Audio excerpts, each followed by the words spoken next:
বিধানসভার একটি বুথে তৃণমূলের বিরুদ্ধে ইভিএম এ কারচুপির অভিযোগ করছে বিজেপি। 12 নম্বর ওয়ার্ডের কাউন্সিলর মিঠুন ঠিকাদারের বিরুদ্ধে অভিযোগ বজবজের বিজেপি প্রার্থী তরুণ আদকের।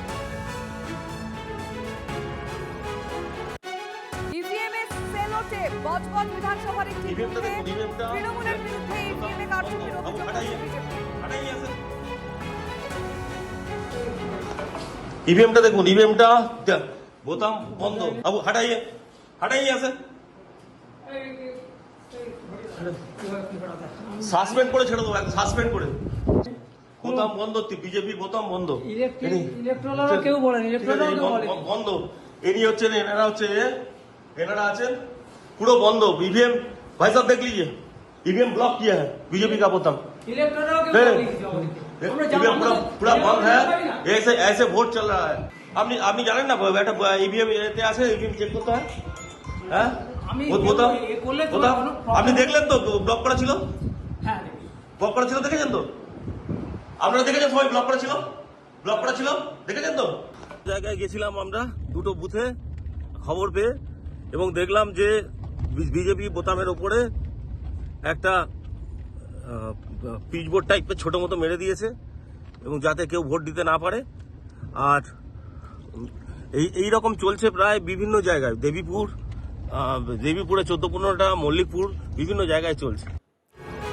ঠিক এই ঘটনায় মানে কলকাতায় ইভিএম এ কারচুপির অভিযোগে রিপোর্ট তলব করল কমিশন। কি বলা হয়েছে কমিশনের তরফ থেকে, সূত্র মারফত কি খবর আসছে আমাদের কাছে, শ্রাবন্তী সাহা জানাবেন। শ্রাবন্তী, দেখো লিমা, এই ধরনের যদি কিছু হয়ে থাকে, যে বিইউ অর্থাৎ ব্যালট ইউনিটে যদি এই ধরনের কিছু হয়ে থাকে, তাহলে সেটা ভেরিফাই করা হচ্ছে, কমিশন জানাচ্ছে সেটা নোট করা হয়েছে। তবে যদি এটা প্রমাণিত হয়, তাহলে সেই সমস্ত বুথে রিপোর্টের সিদ্ধান্ত নিয়েছে কমিশন। একই অভিযোগ রয়েছে কলকাতার বিভিন্ন বুথ থেকে, যেখানে আতর লাগানোরও অভিযোগ উঠে আসছে, সেখানেও একই সঙ্গে কমিশন জানিয়েছে ইন ডিটেল রিপোর্ট চাওয়া হয়েছে, এবং একই সঙ্গে যদি এই অভিযোগ প্রমাণিত হয়, তাহলে এই সমস্ত বুথে পুনর্নির্বাচনের সিদ্ধান্ত নেবে কমিশন।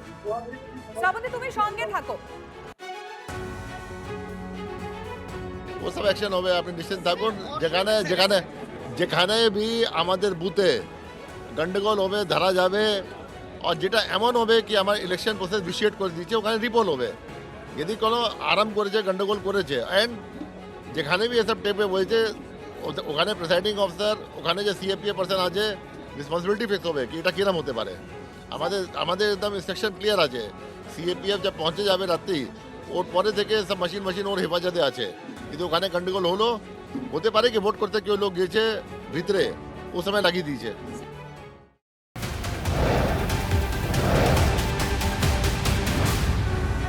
এবার একটু আপনাদের জানিয়ে রাখি এখনো পর্যন্ত কত ভোট পড়েছে। হিসেব অনুযায়ী কি বলছে, দ্বিতীয় দফায় সকাল 11টা পর্যন্ত 40% ভোট পড়েছে। যদি ইন্ডিভিজুয়ালি এবার আমরা একটু তাকাই কলকাতা উত্তরে, তাহলে 38.39% এবং কলকাতা দক্ষিণে 36.78%। ডিটেল রয়েছে আমাদের প্রতিনিধির কাছে। শ্রাবন্তী সাহা আমাদের সঙ্গে রয়েছেন। শ্রাবন্তী, আমরা শুধুমাত্র এই একটি বা দুটি ভোট নয়, অর্থাৎ 2021 থেকে শুরু করে 2024-এর লোকসভা বা বিধানসভা নয়, কয়েক দশকের চিত্র বদলে দিয়েছে এবারে 2026-এর এই বিধানসভা ভোট। উত্তর কলকাতা, দক্ষিণ কলকাতা, বিশেষত উত্তর কলকাতায় কখনো 60%-এর বেশি ভোট পড়ে না। সেখানে আজকের বেলা 11টা পর্যন্ত গোটা বাংলায় যেখানে ভোট পড়েছে প্রায় 40%, উত্তর কলকাতার বিভিন্ন বুথে বুথে সেই একই রকম নজির রয়েছে, অর্থাৎ প্রায় 40% সমস্ত বুথে। উত্তর কলকাতার চৌরঙ্গের মতো বিধানসভায় সেখানে 35% ভোট পড়েছে, 36% পড়েছে এনচালিতে, বেলেঘাটাতে রয়েছে 38%, জোড়াসাঁকোতেও পড়েছে, শ্যামপুকুর এবং মানিকতলা সেখানে 39% ভোট পড়েছে, কাশীপুর বেলগাছিয়া সেখানে 38% পড়েছে। এটা কার্যত নজিরবিহীন। তাহলে কি রেকর্ড হওয়ার সম্ভাবনা আছে সে ধরনের মনে হচ্ছে। তবে বিকেল 3টের পরে এই ছবিটা কিছুটা হলেও স্লো হয়ে যেতে পারে, কারণ বিকেল 3টের পরে ভোটদানের হারটা একটু কমে যায়।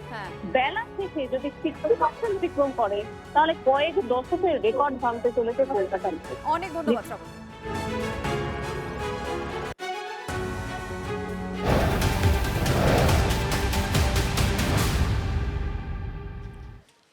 শেষ হওয়ার ঢের আগেই ফলের ভবিষ্যৎ শুভেন্দুর মুখে।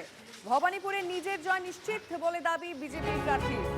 80% বেশি ভোট করলে আমি জিতব, 77 নম্বর ওয়ার্ড ছাড়া আমার লিড থাকবে, দাবি আমি যেগুলো ছোটোখাটো চেষ্টা করেছিল সব ব্যর্থ হয়েছে এবং বিশেষ করে 77 নম্বর ওয়ার্ড আর চেতলা এলাকায় সিআরপিএফ একদম টাইট করে রেখেছে। আমার বিশ্বাস 80% উপর যদি ভোট পড়ে আমি শিওর জিতব। 90% যদি ভোট পড়ে ফার্স্ট পেজের মতো আমার মার্জিন খুব বড় হবে এবং 77 নম্বর ওয়ার্ড ছাড়া বাকি 8টা ওয়ার্ডে আমার লিড থাকবে। দিস ইজ ফার্স্ট টাইম আমরা 267টাতে এজেন্ট দিয়েছি, রিলিভার দিয়েছি। সকাল থেকে আমরা দেখছি শুভেন্দু অধিকারী তিনি বুথে বুথে যাচ্ছেন, মিত্র ইনস্টিটিউশনেও গিয়েছেন। আমরা আরো জানবো এই বিষয়ে প্রদীপ্ত কান্তি ঘোষ আমাদের প্রতিনিধি থেকে। প্রদীপ্ত,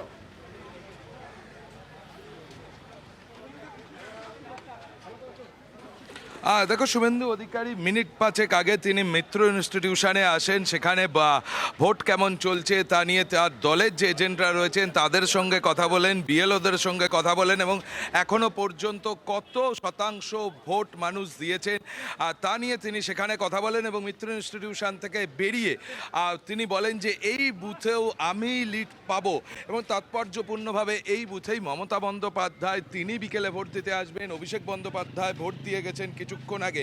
তৃণমূল কংগ্রেসের একেবারে ঘরের জায়গা অনেকে বলে থাকেন, সেই বুথেও কিন্তু শুভেন্দু অধিকারী চ্যালেঞ্জের মুখে ফেলে দিচ্ছেন, অন্তত তেমনটাই তিনি বলছেন। আমাকে এখন বুথে ঘুরতে দেন, আমি এখন 28টা বুথ ঘুরেছি, আমার টার্গেট আছে 80-90টা বুথে যাওয়া। শুভেন্দুদা মার্জিন কি আশা করছেন? দেখো শুভেন্দু অধিকারী যেমনটি জানালেন যে তিনি অন্তত প্রায় 80-90টির কাছাকাছি বুথে পৌঁছাবেন, সেই কথাই তিনি বলছেন এবং বিভিন্ন প্রান্তেই তিনি ঘুরে বেড়াচ্ছেন। সকাল 8:20-25 নাগাদ তিনি খিদিরপুরের হনুমান মন্দিরে পুজো দেন, শিব মন্দিরে পুজো দেন এবং তারপর থেকে তিনি বিভিন্ন বুথে ঘুরছেন। একসময় মমতা বন্দ্যোপাধ্যায় যে এলাকায় ছিলেন চক্রবেড়িয়া, সেখানে তিনি সেখানে পৌঁছে যান এবং এই মুহূর্তে তুমি দেখতেই পাচ্ছ যে মিত্র ইনস্টিটিউশন সেই বুথ থেকে বেরিয়ে পাশে থাকা South Calcutta Girls High School সেখানে তিনি ঢোকেন। সেখানেও একইভাবে বিএলওদের সঙ্গে কথা বলেন, আর দলের যে বুথ এজেন্ট রয়েছে তাদের সঙ্গে কথা বলেন এবং পরবর্তী সময়ে এই মুহূর্তে রাস্তা দিয়ে তিনি হেঁটে যাচ্ছেন, অন্যান্য জায়গাতেও তিনি পৌঁছাবেন। তিনি বারবার বলছেন যে তাকে বুথে পৌঁছানোর সুযোগ দিতে হবে, সেই কথা তিনি বলছেন এবং এই মুহূর্তে আমরা দেখতে পাচ্ছি একেবারে মমতা বন্দ্যোপাধ্যায় যে ঘর, মমতা বন্দ্যোপাধ্যায়ের এলাকা বলে রাজনৈতিক বিশ্লেষকরা বলে থাকেন। সেখানে রাখো, আমরা একই সঙ্গে দুটো ছবি দেখাচ্ছি কারণ একেবারে সকাল সকাল অভিষেক বন্দ্যোপাধ্যায় আসেন মিত্র ইনস্টিটিউশনে ভোট দিতে এবং আমরা জানি বিকেলের দিকে মুখ্যমন্ত্রী মমতা বন্দ্যোপাধ্যায় তিনিও আসবেন ভোট দিতে, আর ঠিক তার মাঝামাঝি সময় শুভেন্দু অধিকারী পৌঁছবেন মিত্র ইনস্টিটিউশনে।